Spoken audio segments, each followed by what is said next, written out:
Yeah, so you have to press twice. Somehow, sometimes you have to press. If when you go back, you have to press twice. I don't know. It's just a weird thing. When you go back, but, it's the other button. Yeah, yeah, yeah. There's one slide where you have to press twice. Okay. It's a bit weird, but okay. It just happens once. Okay. Okay. Hi, everyone. Welcome to this online learning session number 2. Yeah, we'll have 5 talks of 10 minutes plus 2 minutes of questions. When I'll try to give you some hints of how much time you have left when you talk. And we'll start with this first talk by Yachi about gradient methods with online scaling. Okay. So thanks everyone for coming. My name is Yachi. Today I'm going to present our works called Gradient Method with Online Scaling.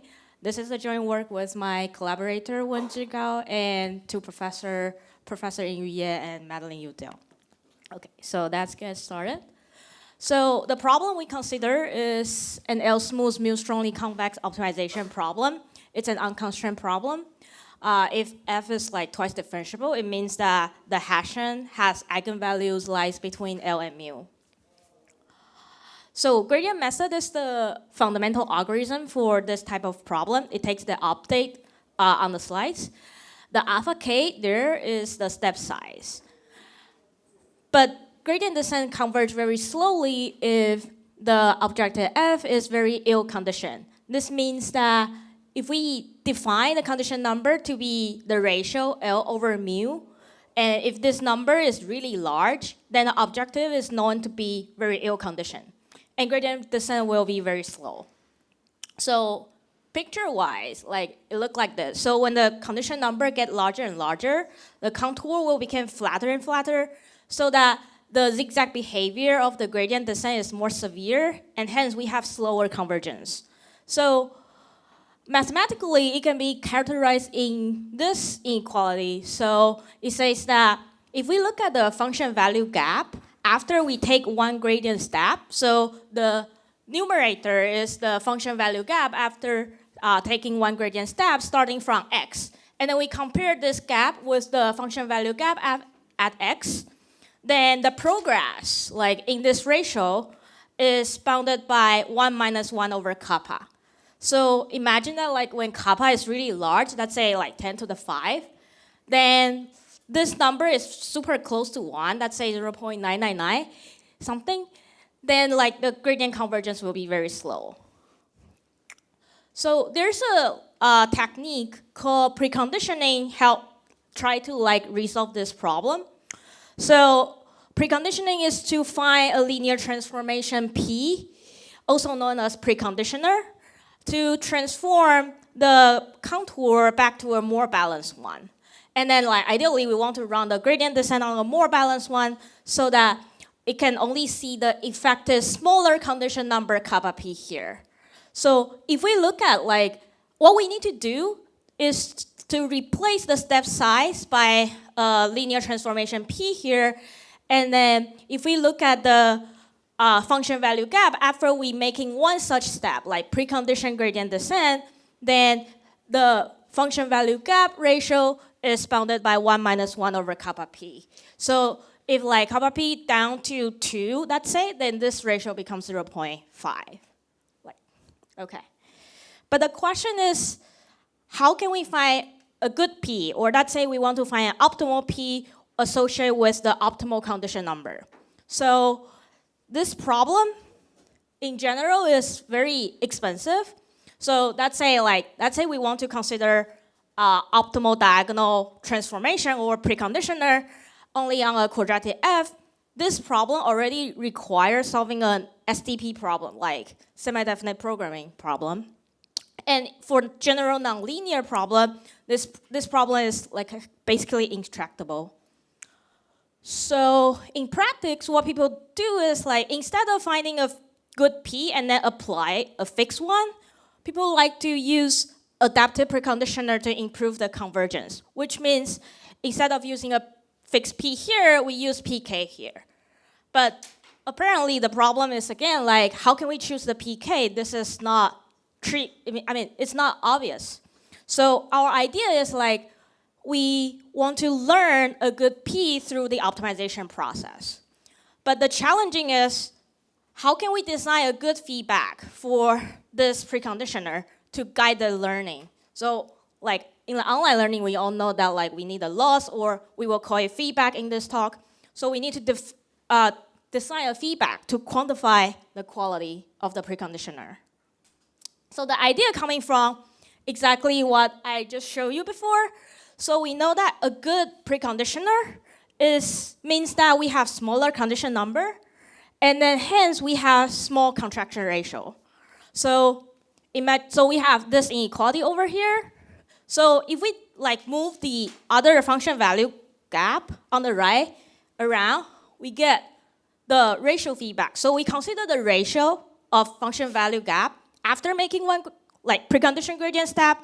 So and then we look at this ratio. This ratio, we view it as a function in P in a preconditioner, and then with a fixed x. So we basically like fix some x here. We want to look at like if we vary P, how small we can like decrease the function value in terms of this ratio. So the ratio feedback can also characterize the overall performance of our optimization process. So if we look at the function value gap after a capital K step of precondition gradient descent, it's the product of the ratio at each step. But the ratio at each step is simply what we define above, like this is the ratio feedback we have, so we end up with this product, like the product of our ratio feedback, evaluated at the K we use, evaluated at the PK we use. And then we use the arithmetic mean geometric mean inequality to bound it by the mean of the ratio feedback to the power of K. So the problem now becomes we want to choose a sequence of PK such that this average is as small as possible. So here comes in the online learning. So let's say we use online gradient descent to update our PK using the ratio feedback we have here. Then it will standard online learning analysis guarantees that the average ratio feedback we like is bounded by the average ratio feedback. Let's say we evaluate it at the optimal P star we imagined before, like the optimal preconditioner or the optimal scaling matrix we have before, plus a vanishing regret term. But the ratio can achieve by the optimal preconditioner is bounded by 1 minus 1 over kappa star, as we see before. So if we combine all this, we get a kind of the convergence proof of our optimization algorithm. It says that after a capital K step of precondition gradient descent with online learning update on PK, the function value ratio is bounded by 1 minus 1 over kappa star plus this vanishing term. So when K goes larger, it gets close to the convergence rate 1 minus 1 over kappa star. Okay. So, and if kappa star, like let's say the optimal preconditioner can give us like perfect conditioning, kappa star equals to 1, then we get the superlinear convergence of this algorithm. Okay, so the algorithm is fairly simple, like 2 lines, precondition gradient descent, and then online gradient descent. We can generalize it a little bit to a framework, we call it OSGM. A feedback, you can change it. Instead of using ratio feedback, we will see another feedback in 2 slides. So the first line is optimization step. The last line is any online learning algorithms. For example, you can also apply AdaGraph.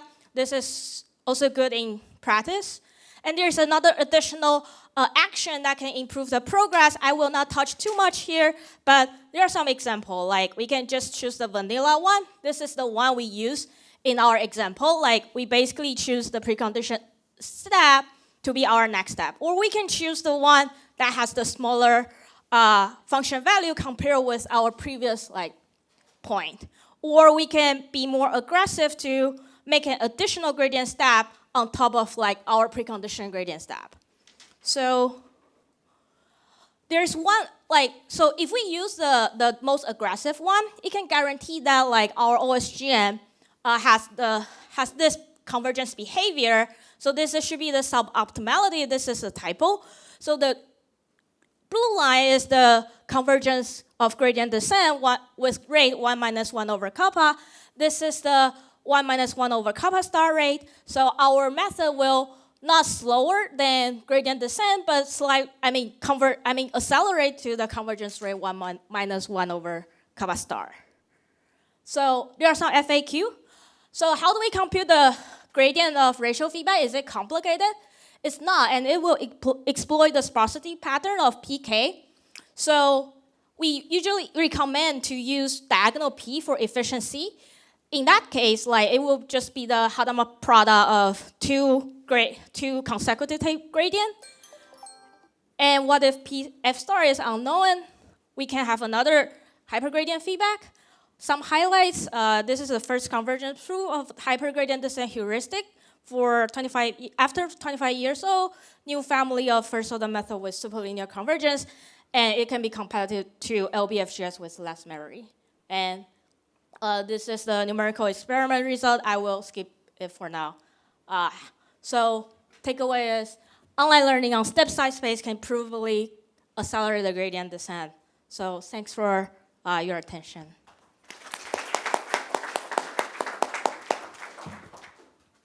Any questions? Can you explain a little bit more how do you solve the problem of unknown f of x star? Yeah, so f of x star like is required in the ratio feedback. You're right, like because if we computed the gradient of ratio feedback, it requires f of x star in the denominator. But instead, we can use if f of x star is unknown, we can use hypergradient feedback, which I didn't like explain a lot in this talk. But this feedback also has the similar convergence behavior as what we saw in the ratio feedback. So this is f of x. This is also the gradient norm of f of x. So it doesn't require f of x star. And the motivation for that actually coming from the descent lemma. So yeah, that's the descent lemma for gradient descent. So asymptotically, it guarantees the same convergence rate, just with a slightly worse. For h of x, like also okay. So yeah, so h of x like asymptotically, it doesn't it doesn't guarantee to be the optimal one, but there is a like one that we can compare with, which is the kind of the trajectory one. But I didn't touch too much in this talk. Maybe the second talk can come in. Yeah. You can come, yeah. Yes, I was wondering if you can get something with like linear convergence, but with square root of condition number, like in fast gradient methods. Yeah, like the convergence rate achieved by Nesterov acceleration, right? So, well, I think like our current result like basically depends on when you compare kappa star and square root kappa, which one is smaller. So if kappa star is smaller, then it will be faster than 1 over square root k, right? Like square root kappa. But if like square root kappa is larger, then the original like Nesterov acceleration is faster. Well, I mean theoretically. You don't think square root of kappa star is achievable? Square root. I mean we tried, but not the clean result yet. Yeah. Okay, let's thank the speaker again. Okay. Thank you.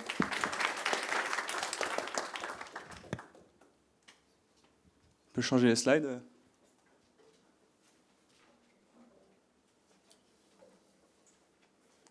Okay, super. Tu as le mic. All right, so this is advanced slide. Why is it not advancing? Est-ce que la petite télécommande? C'est bon. Can you try it again?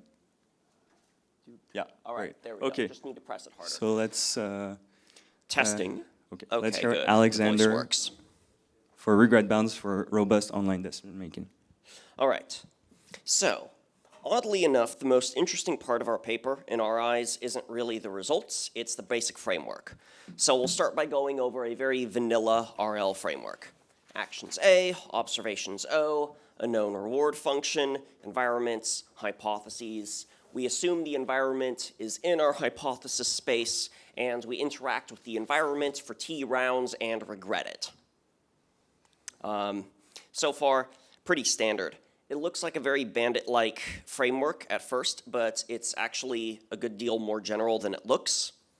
And our claim is that this basic framework is bad because reality is very complicated, and that realizability assumption that a perfect match to reality is in the hypothesis space is too strong. Yes, there is lots of other work in the RL literature addressing this. And also, yes, our paper goes over it and argues against lots of it. Our claim is that the following setting is better. This is the improvement. Environments are now arbitrary stochastic processes.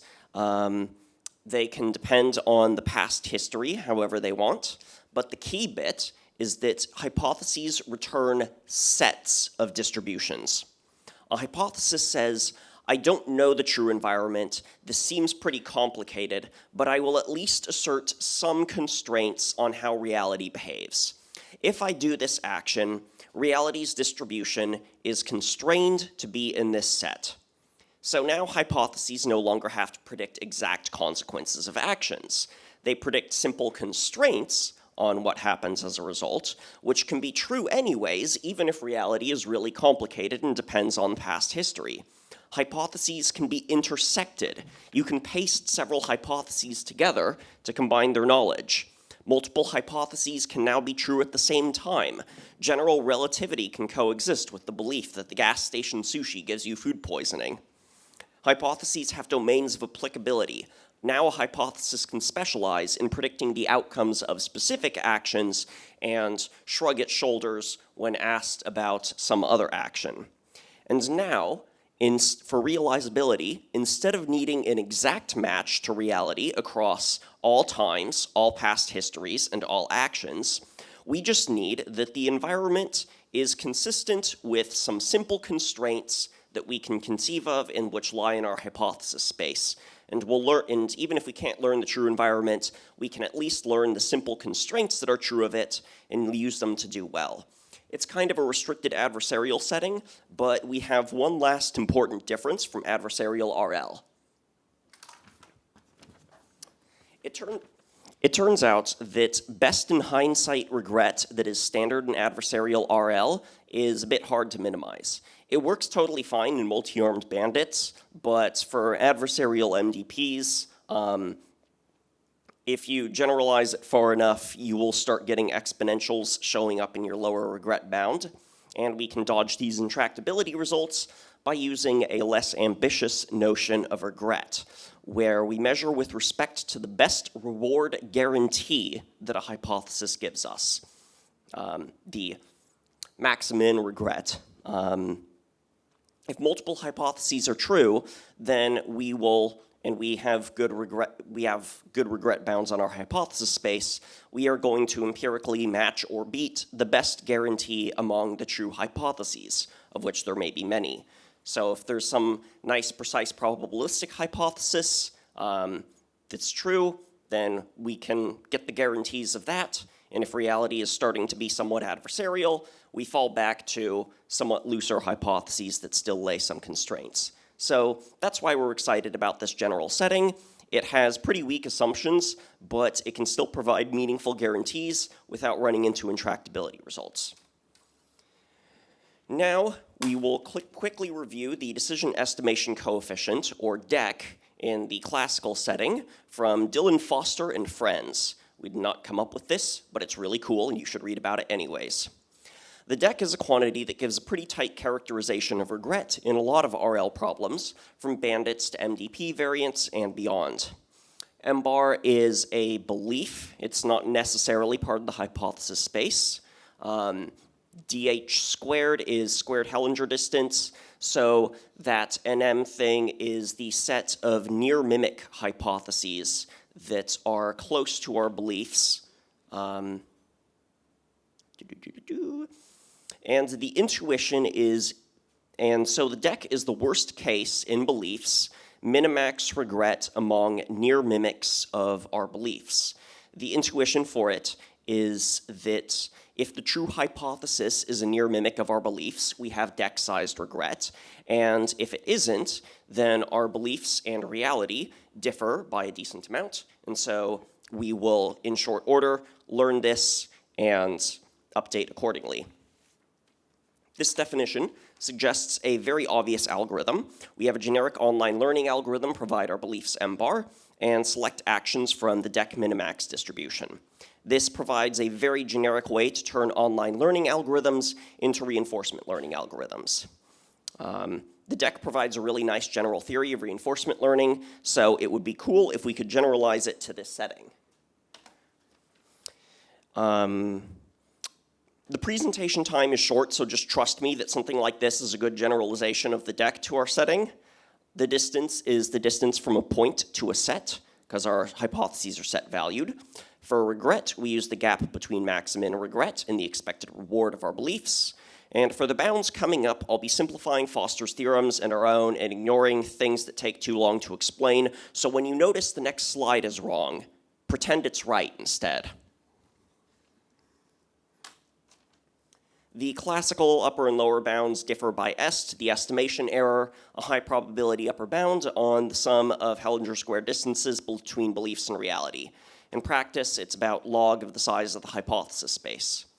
The upper bound we got has opt, the optimism error, which is an upper bound on the amount our predicted rewards overshoot the actual rewards.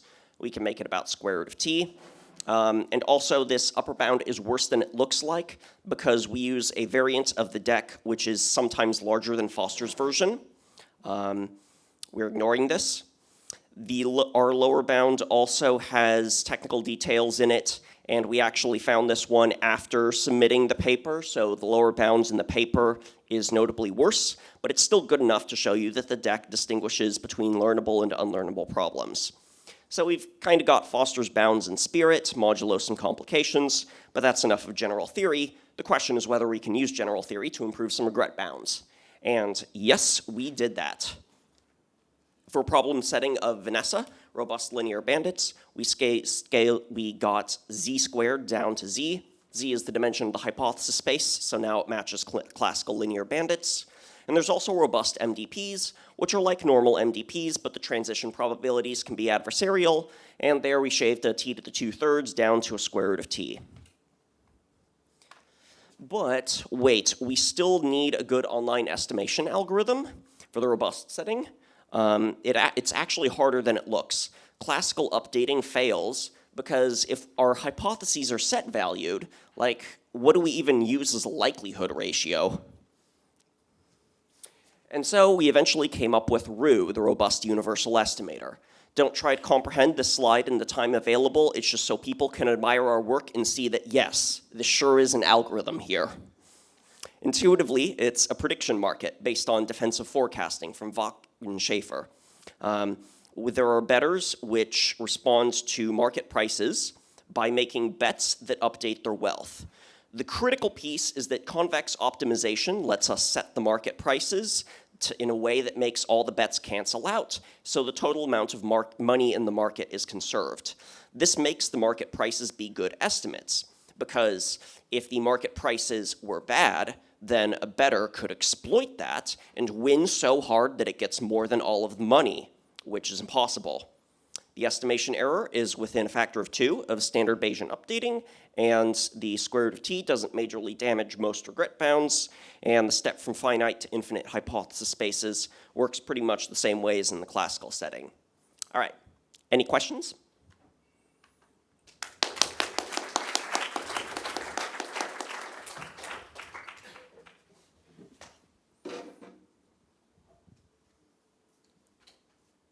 Yeah, I have a question.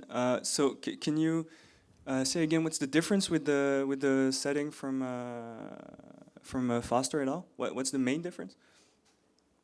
The main difference, that's basically Foster's framework, and for ours, we highlighted the differences in red. We got more general environments, much weaker realizability assumptions, and our hypotheses have a different type signature. And my claim is that this captures a whole lot more stuff. Just make those 3 changes, try to generalize the deck accordingly, get some results, and that's what we got.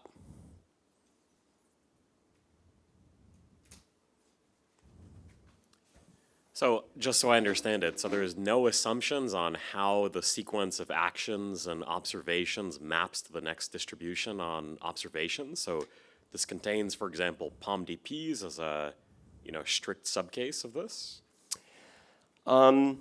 You can do that. Basically, most of the tricky bit with your hypothesis space is having hypotheses that having a rich collection of hypotheses that set good constraints. So you can learn a bunch of those, and you just need the true environment to obey some of your hypotheses, and those hypotheses guarantee some bounds, and you will converge to the best bound you can guarantee. Okay, let's thank the speaker again.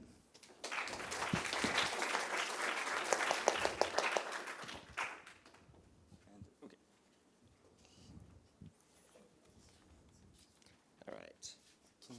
Can you stay on the other side of the... And have this. And for our third talk, we'll have Yuan Yu talk about black box reductions for decentralized online convex optimization. Okay, thank you. Hello everyone, I'm Yuan Yuan from Zhejiang University, China. Today I'm going to talk about black box reductions for decentralized online convex optimization in changing environments. So in this work, we consider the problem of DOCO, which can be viewed as a game between a set of local learners and an adversary. These learners are connected by a network defined as an undirected graph. In each round, each learner I picks a decision from a convex set and then receives a convex function FTI. The goal of each learner is to minimize the cumulative loss regarding the global function FTX. So these learners can communicate with their neighbors for updating the decisions. But as a common protocol, the communication should occur via a gossip step with a matrix P. Specifically, the gossip step is to compute a local weighted average of some local variables such as lambda 1 to lambda n listed here. Moreover, the number of communication is limited to only once per round. Over the past decade, the regret has become a standard performance metric of DOCO, which is actually the gap between the cumulative loss of local learner I, any local learner I, and that of a fixed optimal decision. Very recently, we have established nearly optimal regret bounds for both convex and surrounding convex functions. However, the regret relies on an assumption that at least one of the decisions is reasonably good during all T rounds. Because without this assumption, even small regrets will not imply small cumulative loss. So the regret bound could make no sense in changing environments faced by some real applications such as recommendation and the stock market. So we introduced two more suitable performance metrics. The first is adaptive regret that evaluates the performance of local learners on every interval with length tau. And the other is dynamic regret, which compares local learners against any sequence of comparators. Note that if n is equal to 1, the DOCO problem will reduce to the standard OCO, and there are many optimal algorithms for both metrics, such as CBC, EFLH, and ADER. So it's natural to ask whether this OCO algorithm can be extended into the decentralized setting. In this work, we provide a positive answer by proposing lower black box reductions. So our reductions rely on some assumptions on the communication metrics the loss functions and the decision set. I think I don't have time to introduce them clearly, but in short, all of them are very standard.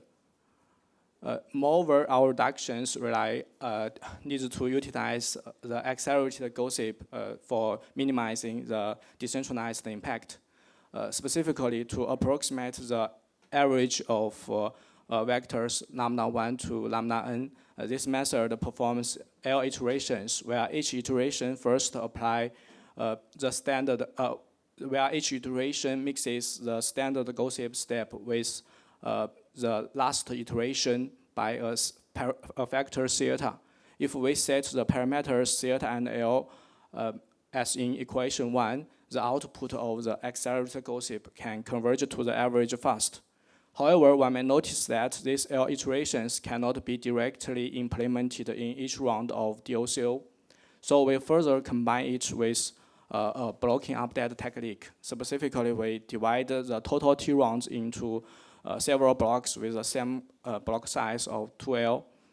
In each block, we will only maintain a fixed decision XIZ for all rounds. In this way, we can apply the accelerated gossip twice during each block. Now we are ready to introduce our reduction that needs to take a delayed OCO algorithm D as the input. Initially, it creates an instance DI for each local learner I, and gets a preparatory decision from the instance DI that will be also utilized as the initial decision. Then at the start of each block Z, it first defines a local function LZI as a sum of a linear function that will be determined later and a quadratic term for inheriting the strong convexity. This function will be sent to the instance DI as long as it's available. But whenever it's available or not, we will get the next preparatory decision from this instance. So we can further apply the accelerated gossip over these preparatory decisions to compute the decision for the next block. Moreover, from the second block, we will also apply the accelerated gossip to approximate the average of cumulative gradients minus the scaled decision of the last block. To see the insight of our reduction, we consider the general convex case and notice that there exists a global virtual variable x bar that is close to each local learner, and the linear loss regarding the average gradient can be well bounded by invoking a suitable delayed OCO algorithm locally. More specifically, we first prove that the regret of each local learner I over every interval can be bounded by the total regret of these instances over a corresponding interval. Moreover, due to the definition of the function LZI, we can easily use its strong convexity. But it's also easy to see that the latest function for computing the preparatory decision faces a constant delay of 3. So such a guarantee actually provides a reduction from the adaptive regret of DOCO to that of delayed OCO. Similarly, we also provide a reduction for the dynamic regret of the DOCO. So now we only need to select a suitable delayed OCO algorithm. We notice that although there is a delayed algorithm for minimizing the dynamic regret, it's still unclear how to minimize the adaptive regret on the delays. So to tackle this limitation and ensure the generality of our reductions, we revised BOLD and existing reduction for delayed OCO. Let Cmax denote the maximum delay. The key idea is to adaptively maintain at most Cmax instances of a base OCO algorithm B, such that each instance only needs to handle a subsequence of the T rounds as in the long-delayed way. Although the BOLD is originally proposed with guarantee on the traditional regret, our work also shows it also enjoys guarantees on the adaptive gradient and the dynamic gradient.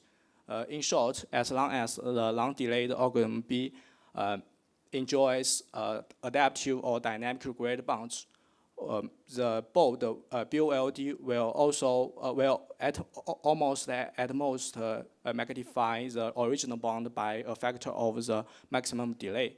So combining BOLD with previously mentioned methods such as CBC, EFLH, and ADER, we can achieve linear optimal adaptive and dynamic gradient bounds for delayed OCO.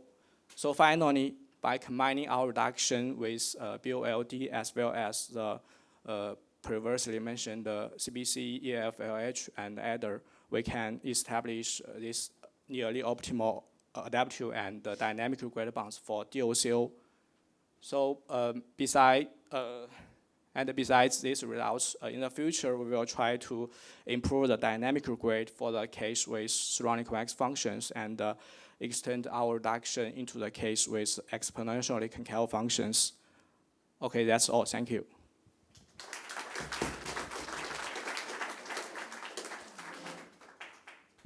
Any questions? Yeah, can you adapt to the strong convexity of the functions? Do you have to know the strong convexity parameter of the functions? Yeah, we now need to know the strong the modulus of strong convexity, and it's currently I don't know how to deal with the case without this prior information. Because I think there's a in this black box reduction paper by Orabono and Kitkowski, they have the black box method but it doesn't work in this case. You are right, but it seems more hard to exploit their idea into the decentralized setting.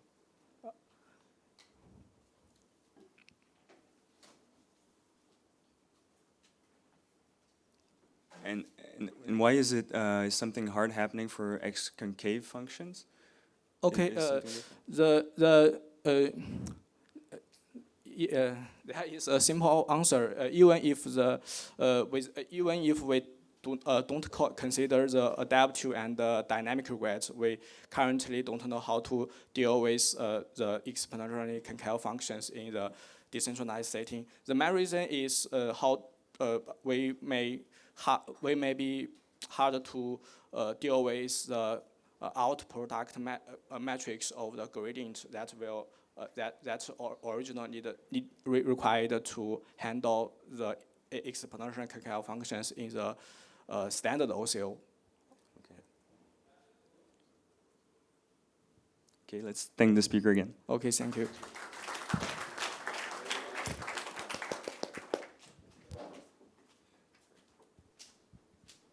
Okay, so next we have Natalie, who will talk to us about the hardness of bandit learning.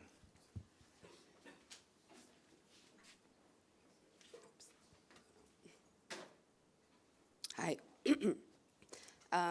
Hi, I'll talk about our work, Hardness of Bandit Learning. This is joint work with Aldo Pacchiano, Miro Dudik, and Rob Shapiri. So the setting is that of bandit learning. So we have an abstract set of arms or actions denoted by A, and could be an infinite set. And we have a function class mapping arms to the interval 0, 1. And we assume that we have an unknown reward function f star in that class.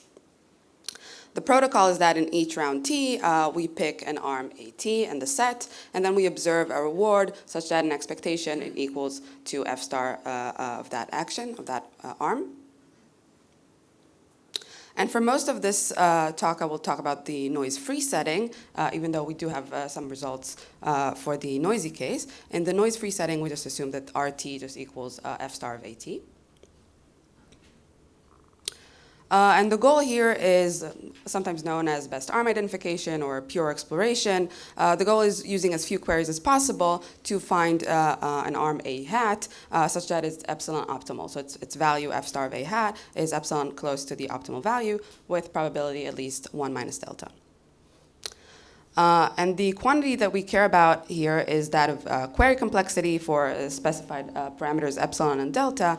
That is the minimal number of polls of queries that are needed in the worst case over all possible functions in the class. And then we say that a class is bandit learnable if for all choices of epsilon and delta, the query complexity is bounded, it is finite.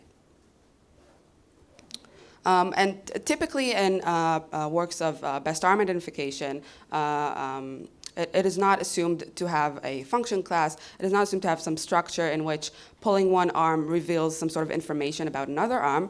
But in this work, our focus is on understanding whether there is such a structure induced by a class. So essentially, we want to understand the worst case query complexity for arbitrary general function classes F. Okay, so we have a few main questions in this work. The first question is, which classes F are bandit learnable? Can we somehow characterize bandit learnability in this context? Maybe like analogously to pack learning, is there some combinatorial parameter characterizing the query complexity? The second question is, can we bandit learn efficiently? Is there a polynomial time algorithm that we can always use in the general case? And lastly, some trade-offs.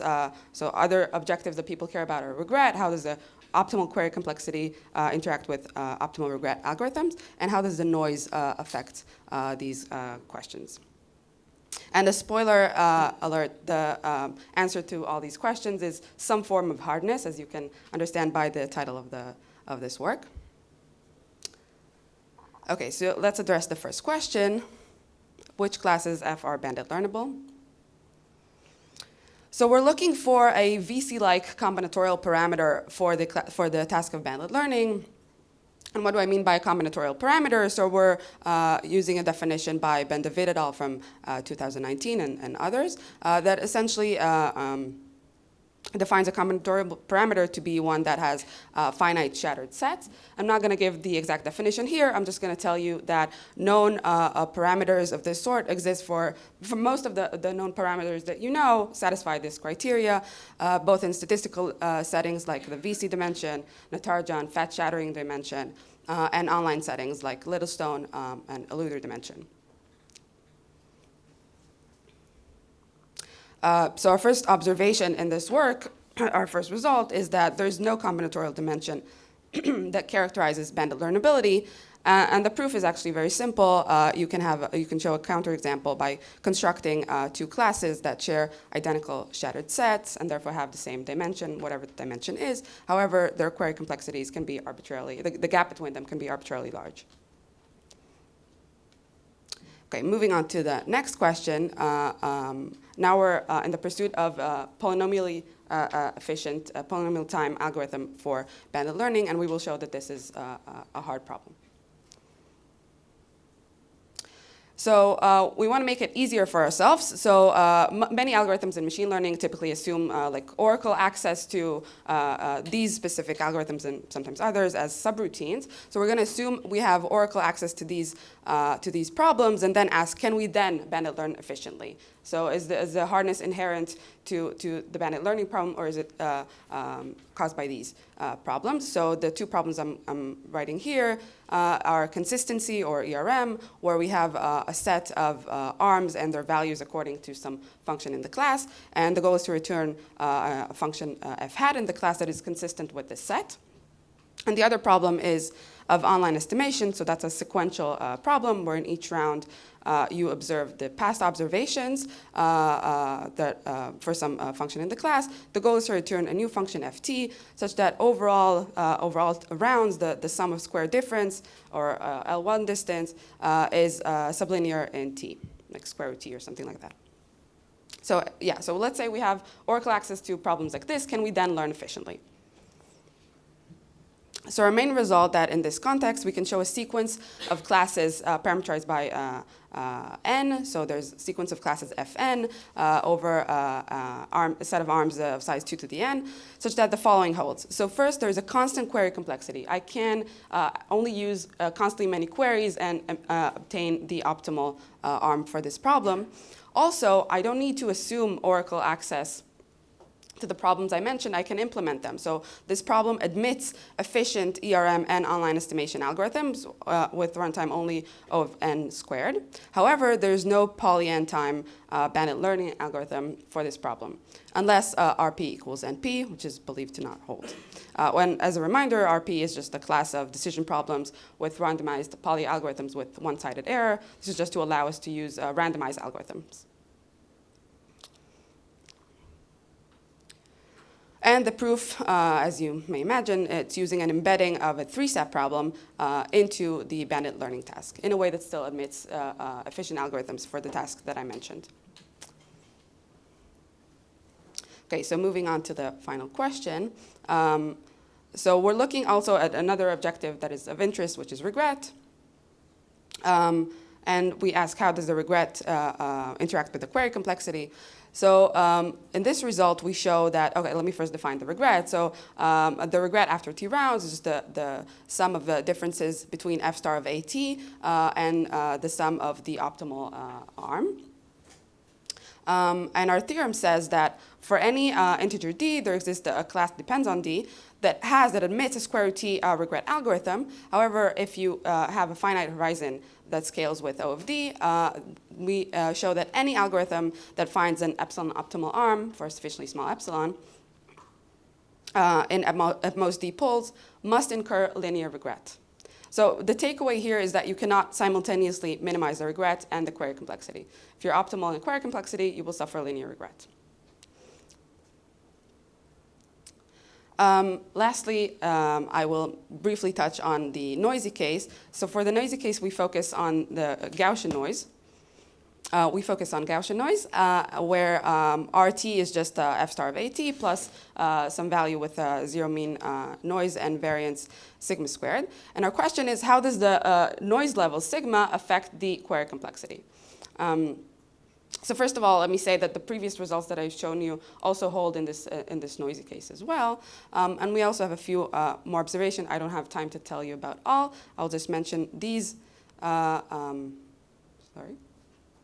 These observations that we've made. So first we show, we ask how different can the noisy and noiseless settings be in terms of the query complexity. So first we show that there exists a class such that in the noiseless case, so sigma equals 0, it's very easy to learn the class. However, if you add even a tiny amount of noise with the sigma bigger than 0, the same class is immediately unlearnable. So query complexity is infinite.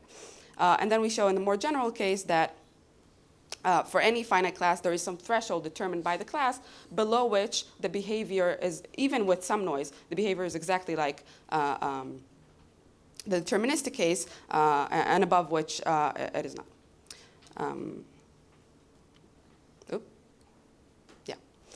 To summarize, these are a few of the results, our main results. We have several more results I didn't have time to mention. And that's it. Thanks.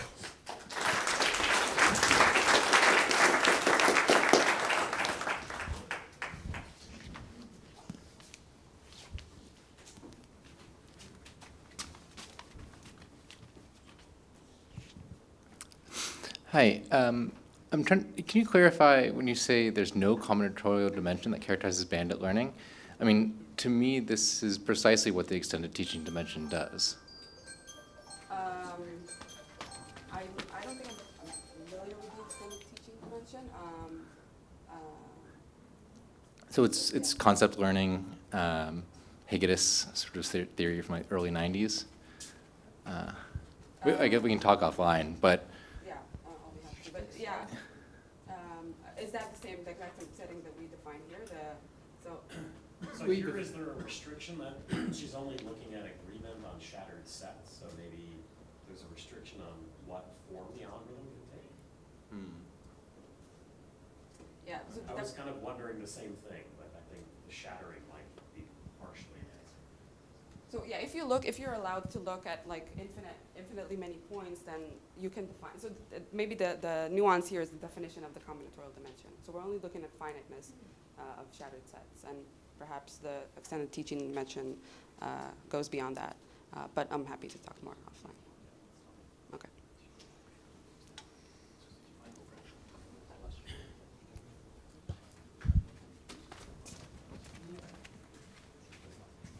So any relationship with Bayesian optimization? With Bayesian optimization. Right. You're studying regret. You want to optimize a function, Right. and you're making queries, and you get a noisy banded feedback, and you're typically looking at functions that live in a that are Gaussian In a bounded process. space, Yeah, in a Hilbert space. So most of these results actually hold in the low noise regime, or I'm assuming that's not the case. But actually, and yeah, I'm not really sure.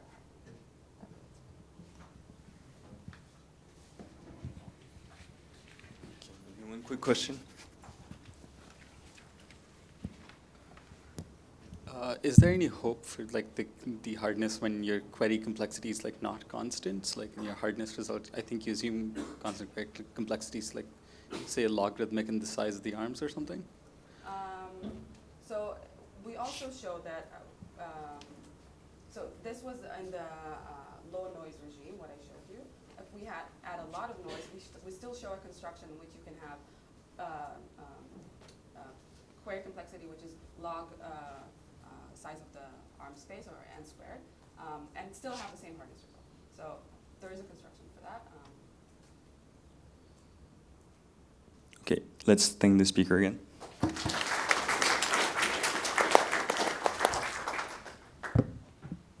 And now we have Sasha Rachlin, who will talk to us about sequential probability assignment. Where's the pointer? Is there a pointer? There's no pointer. No pointer. Okay. Okay. Great. Is there a pointer? That's okay. It's okay. Thanks. So this is work with Zeyu Jia, who is a joint student with Yuri and I, and he couldn't make it because of the visa issues, but he should be giving this talk. Now, this is a problem that I worked on 11 years ago with Karthik Sridharan, and we got stuck. And every student since then I've been giving this problem to, and finally I had a success with Zeyu, so he's very good. All right, so what is the problem? It's very basic. I'll describe the non-contextual setting first, and then I'll describe the contextual setting, the more interesting to me. It's a very simple problem. At every time iteration, you predict a distribution over outcomes. Let's say Y is a finite set of labels, and then you observe the outcome and you incur the cost, the log of the probability that you put on that outcome, right? So it's prediction with log loss. Cannot be any simpler. This first term in this difference is in this regret definition is of course what is being optimized by LLMs or when you do pre-training, but I don't need to give you this motivation in this conference. Okay, so log loss prediction, and we would like to do as well in terms of this log loss as the best distribution Q. You can just think of Q as a joint distribution, and at time t it's Qt, the conditional distribution given the past observation, right? So hopefully this is clear. This formulation, of course, has very long history. In information theory, it was studied under the name of universality, universal coding, and things like this. Universal prediction. Of course, Nicola's book with Gabor is a good source. Okay, we can rewrite this regret in a more succinct way, just for visual purposes. It's a super joint distribution in Q of log of the ratio of the joint probability that the probability gives to the sequence Y and versus our forecast p hat puts on this sequence. And we can consider minimax regret, which is info over all joint distributions that we can select, that's our strategy, the worst case sequence, and the comparison with the Q as the comparator. Okay, so these are all equalities. These are just different ways of rewriting the same thing. Okay, in the contextual problem, which is more interesting to me, is when we observe the context xt, we make a prediction of this distribution on the outcomes, and then we observe the outcome, and then we compete with log of f of y given xt, where f is in some collection f of functions, right? So now f's are conditional distributions that map a context to a probability over outcomes, right? And in particular, the previous slide was a special case. If we set xt to be the past sequence of outcomes, then we recover the non-contextual version, of course. All right, so now you can also write the minimax regret, but it's a little bit more ugly. It's the best way, iterating over t from 1 to n, the best way to choose for the adversary to choose the xt, and then we're minimizing by choosing the best prediction. This is written for the binary outcome case, and then soup over the binary outcome. Okay, but you can write it for general outcomes as well. Okay, any questions about this? Very good. All right, so log loss prediction. The goal is to understand these minimax regret quantities, Rn of q in the non-contextual case and Rn of f in the contextual case, in terms of complexity of q and f, where complexity is given by some notion of capacity of the class. Covering numbers, scale sensitive dimension, are analogs of covering numbers and VC dimension, so to say, right? Now this problem is actually quite difficult. And some early examples can be found in Merhoff and Feder in '93 in information theory, and there are earlier works by Rissanen. And I just want to say that we had a lot of success with analyzing this problem for absolute loss, for indicator loss in supervised learning. For square loss, we have tight characterization of minimax regret. But for log loss, this has been quite elusive for the last 11 years, at least for me. Okay, so here's a cartoon. How do we prove upper bounds in statistical learning? Well, if we want slow rates, we try to upper bound our error or our performance measure by expected maximum of sub-Gaussian process. And this is sub-Gaussian processes with respect to some metric on the underlying space that we have to find. If we want fast rates, for instance, for least squares regression and so forth, we try to upper bound the error in terms of some zero mean sub-Gaussian process minus some offset. Typically, it takes the form of a squared offset. That's a way to get an upper bound. I'm not saying that all proofs have to go this way, but this is a typical approach. Now the question is how to get this. Should we be getting the second one in the log loss prediction or the first one? If you look at known rates in log loss prediction, they look like they should be the fast rate. So we have been searching for this right-hand side of on the minimax regret for quite some time. All right, now the starting point is a Starkov sum, so you can rewrite in the non-contextual case, you can rewrite minimax regret as a log of the sum over sequences that probabilities in this collection Q give to the sequence. And the optimal strategy is known. This is a result from, I guess, late 80s. And the optimal strategy is known. Okay, so that's the optimal strategy. Now, the kind of the classical work, maybe it should be 98. No, 99, all right. So the approach that Niccolo took with Gabor in 99 was to rewrite that expression in terms of the expectation under this optimal distribution P star, and then subtract the expected version of that log. And all of a sudden, this appears as a maximum of a zero mean process, and then you can turn the crank and you can actually get the fast rates from that process. The problem is that this process is sub-Gaussian with respect to a very strict notion of a cover, which should not be the right notion, just because there is a maximum over sequences inside. for at every time step you're taking the max. So it's like a pointwise maximum. So that somehow is not, and they were not able to get the tight rates for classes. And there's an issue of clipping and so forth. So again, these issues do not arise in indicator loss. So for instance, in the previous year, in '98, Nicola and Gabor completely killed this problem for indicator loss. But for log loss, it was not clear. Okay, so let me make a definition. I'm only going to define this quantity for the non-contextual case, just because it's a little bit easier. So given a class of joint distributions over sequences of length n, we say that a class is a sequential square root cover, or Hellinger cover if you wish, if for any distribution and any sequence there exists an element v of the cover, that's the way to read this min-max, such that for any time step and any outcome, you have the closeness of square roots. Okay, so here are the results. In the non-contextual case, we get an upper bound, but no lower bound. So the upper bound is, okay, it's a little bit ugly, but if you've seen kind of what are the optimal rates in regression, this is exactly what you would get. If you would balance the second and third term for the case when the Dudley integral is dominated by scale at gamma, so it's approximately gamma square root of n times square root of the h at the level gamma. You equate it to the last term, you get exactly the Lecam fixed point optimal rate. 1 minute. All right.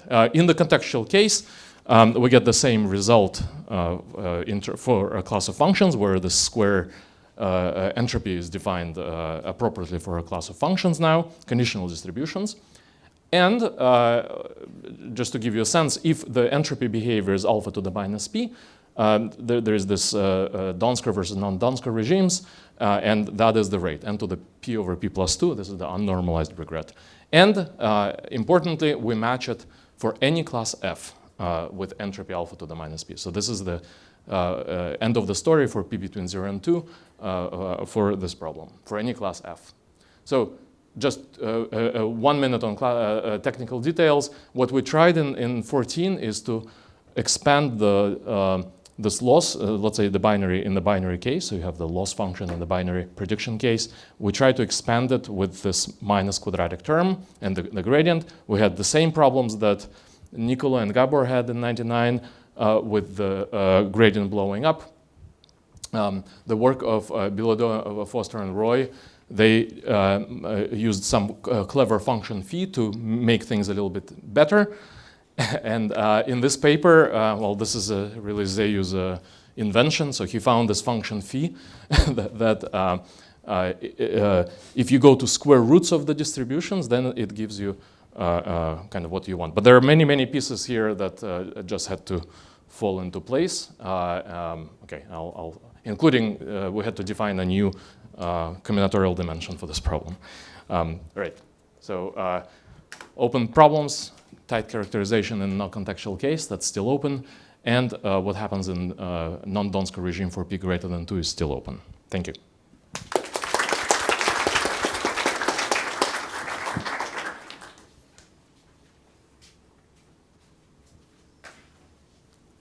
Does this work when y is infinite? No. Okay. So who is that? Oh yeah, okay. For y is infinite, no, this current one doesn't work. Yeah. This is At least multiclass? It's just multiclass with a finite cardinality, yes, for now.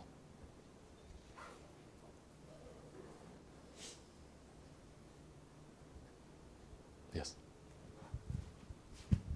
So just to make sure I understand, so I mean the original formulation of the problem was in terms of the log, Yes. And the square root didn't naturally come up, but it That's came right. up in terms of, you know, the definition of Of the in cover. order. Okay. Yeah, which is like Hellinger, which is a distance on probability Yeah. distributions that So it's is sort very of- natural. The connection between those two isn't obvious, and that's maybe one of the big surprises there. Yes, the problem is how to control this 1 over p, the blow up of the log.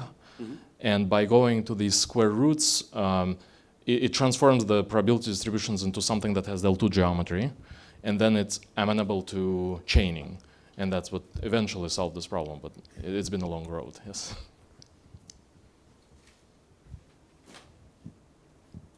Okay, let's thank the speaker. Thank you.